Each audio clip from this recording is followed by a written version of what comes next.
Hello, my name is Aurora Cordia and I love BTS. Okay, so this week was episode 6 of Burn the Stage.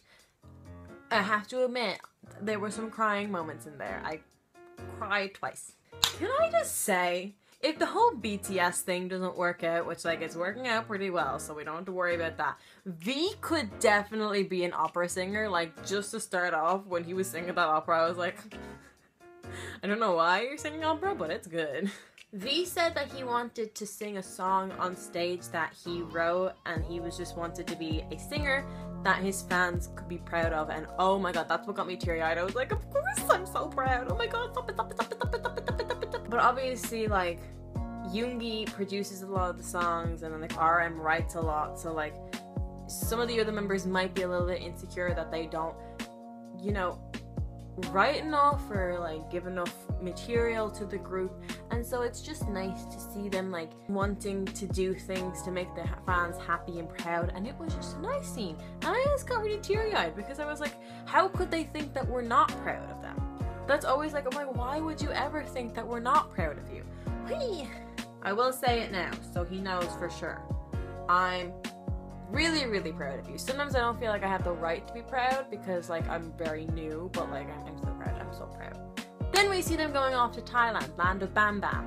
Oh, and this just made my heart hurt just a little bit. They were showing like old clips of them from like performing just after they debuted, and oh my god, they were so little and cute, and like I just wanted to squish all the face, and it was just like, oh, it was just like really nice to see like how they were excited to perform in front of like a few thousand people, and now they're performing in front of thousands of people, and it's insane in the membrane. And then I don't know why I really liked the scene where they were like they were just taking stupid selfies, and they were just being stupid taking selfies, and it was like a nice little interaction between like the Hyungs and the Mangnaes, because you know, like I don't know why, I just always like seeing cute little funny interactions between the Hyungs and the Mangnaes.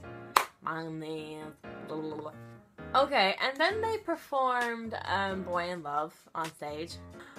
Guys, when Jungkook starts that rapping, which I love little fetus Jungkook rapping, like it makes me very, very happy, but I can't help but hear him saying, I bought the chicken donkey on Mars, and it's just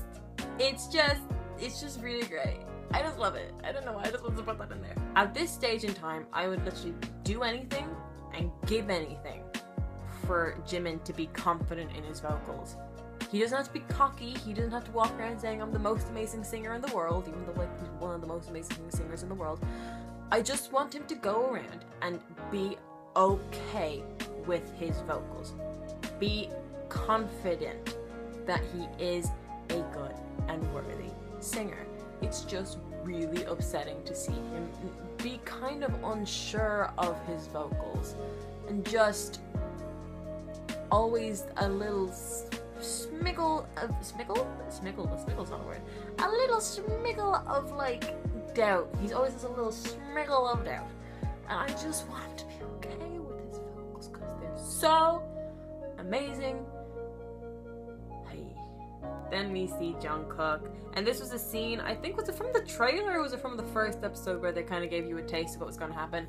We see Jungkook putting the chocolate ball into the noodles, into Jin's noodles, and it's just funny. It's just funny to see them messing around and joking with each other. But I hope Jin was still able to eat the noodles even though the chocolate ball was in there. I hope it didn't taint your noodles too bad, Jin. Namjoon is such an intellectual. It hurts my brain.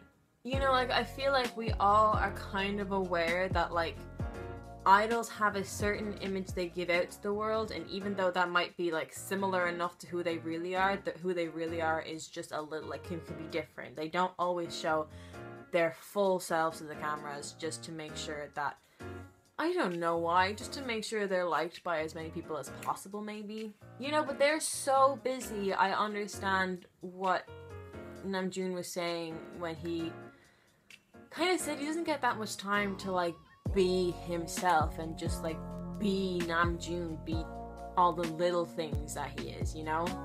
And he needs little things that will always pull him back to Namjoon, which is like reading and studying and just kind of being a normal person, just to make sure that he never ever loses that side to him, because like Namjoon and RM can be different people sometimes, and he just needs to make sure that he doesn't lose Namjoon, you know? Oh, but we did get this.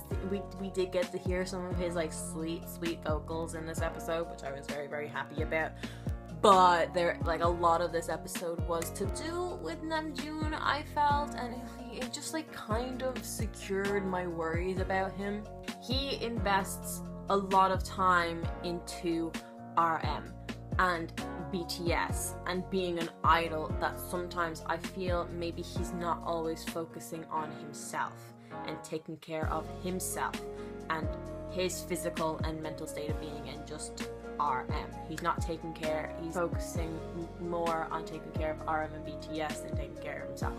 You know, and although I don't like it, I get it that he doesn't want to appear weak to his fans, because you know, he obviously doesn't want us to worry about him. We do anyway, I'm worrying about him all the time. But I don't think it's always a bad thing to appear weak, but he does show his weakness through his songs and through his music. So like we do get that kind of side to him, but like he doesn't want to show that in like interviews or like just videos of them, you know.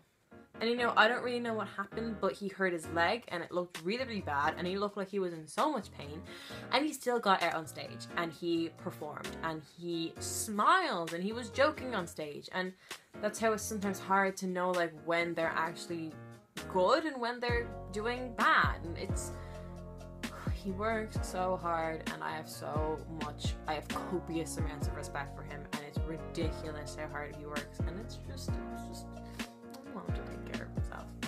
Then we see little clips of them going to the Billboard Music Awards in 2017, and little did they know that this year they're gonna perform. So many people were saying like, I never even heard of BTS for the Billboard Music Awards. I had heard of them, not like a lot, but I had heard of them before the Billboard Music Awards. And yeah, they definitely deserve that award. And I literally last night I was telling somebody, I was like, oh no, BTS like beat Justin Bieber for an award. They were like, yeah, but not in America. And I was like, no, they beat Justin Bieber for an award in America. V said like, do we deserve this? Yes, you do. It's well deserved. It's very well deserved. And I think this is just the beginning of an era for K-pop and BTS, and it's just gonna be great. It's just gonna be great. I really do think that BTS deserve a Grammy. I'm not saying that because I'm biased as an ARMY, as a music student who understands music and like understands the like making of it. And just the impact that BTS have had, like, they deserve it. They deserve a Grammy. I wonder what, like, they'd say if, like, we could go back in time and, like, see them on the day that they were at the Billboard Music Awards last year and say, you're gonna be performing here next year. I'd love to see what they'd say. If you like this video, please give it a thumbs up and subscribe, turn on post notifications, follow me on my other social media, and I will see you when I see you. Okay, bye!